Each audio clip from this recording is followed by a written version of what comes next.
Hi there guys, Sam here. Welcome to another video where I go through why a VW Golf R is all the car you need really, and this is part one. So yeah, I'll get straight into the video. So yes, welcome back to another video on the channel, and if you're not familiar with it, I own a Mark 7 VW Golf R and I have done for about 3 years, and I've documented it throughout this channel along with other content as well.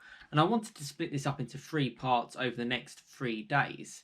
If you're watching this at a later date, please check out the description just for a link for all those videos so it all kind of makes sense and all ties together. But in part one, I really wanted to talk about the fun factor basically of a Golf R, a four-wheel drive super hot hatch.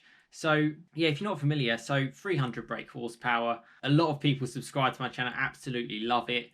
Four-wheel drive, it's a Haldex system, so it's quite safe and secure, to be honest with you. It's been developed in a way where it actually makes it quite fun to drive. And to be honest with you, in the UK and in other countries across the world where it's either wet and it's snowing and it's slippery and there's ever-changing conditions, we all have to adapt to everything, and it's a very adaptable car and it's still fun. And I probably stand by the most fun I've had in my Golf R has probably been in the wet, to be honest with you. On a back road, it's brilliant. It's adjustable. You probably get a little bit more play out of the car, but it's very, very secure on the road. And to be honest with you, that is where most people will use their cars. 90% of their people will use the car and they won't actually take it on track. And it's so much fun to kind of use on the road. And to be honest, in kind of difficult times, for example, like we're in now, and even whether you're a car enthusiast or not, you likely are if you're watching this content.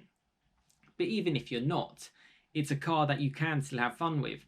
It's got a sound imposer built in, so you can get more of a feel that you're driving almost like a V8.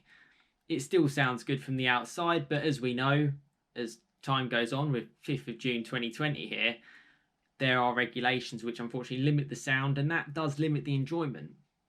But I love the sound of it, and I love the way it goes down the road. Not in a way that can necessarily break the speed limits and break all the laws in the world. It's usable fun where you can get through the gears. My manual gearbox, for example, is very short gearing, so you really get to use it.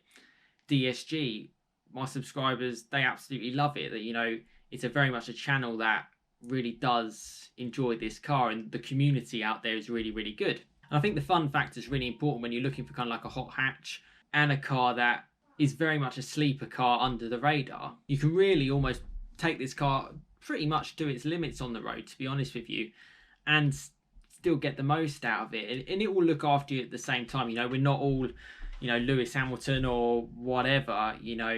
Most of us are just normal people who work 9 to 5 and sometimes want to enjoy a car, and for those people who just want to have a car that will just do everything, it can do it, but it also have that fun side on it. And please check out some of my other content of some fun drives on this car. It's absolutely brilliant. It just puts a smile on your face, and that's what you really want from a car. And that's kind of one of the main part of this video, is to kind of explain that kind of fun part with the car. I think as well what makes it quite fun is it's not too crashy on the road. Well, it's actually really comfortable, to be honest with you. Whatever kind of wheel size you kind of go for, 18-inch or 19-inch, adaptable suspension or not, it's a very usable car, particularly on British UK roads.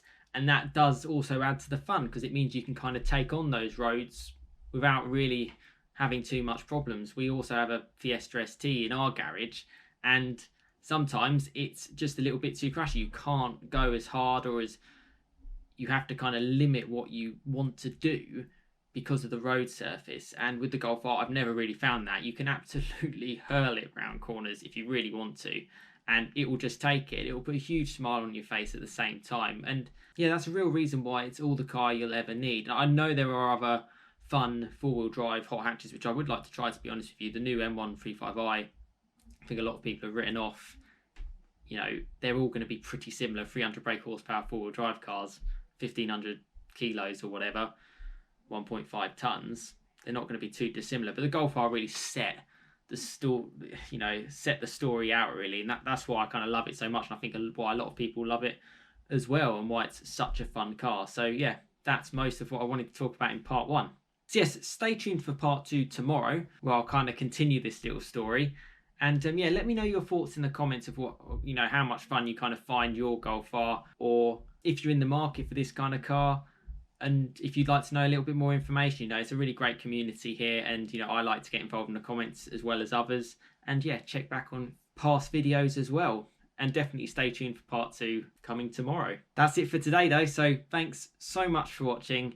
Have a fantastic rest of your day, and I'll see you again next time. Cheers guys.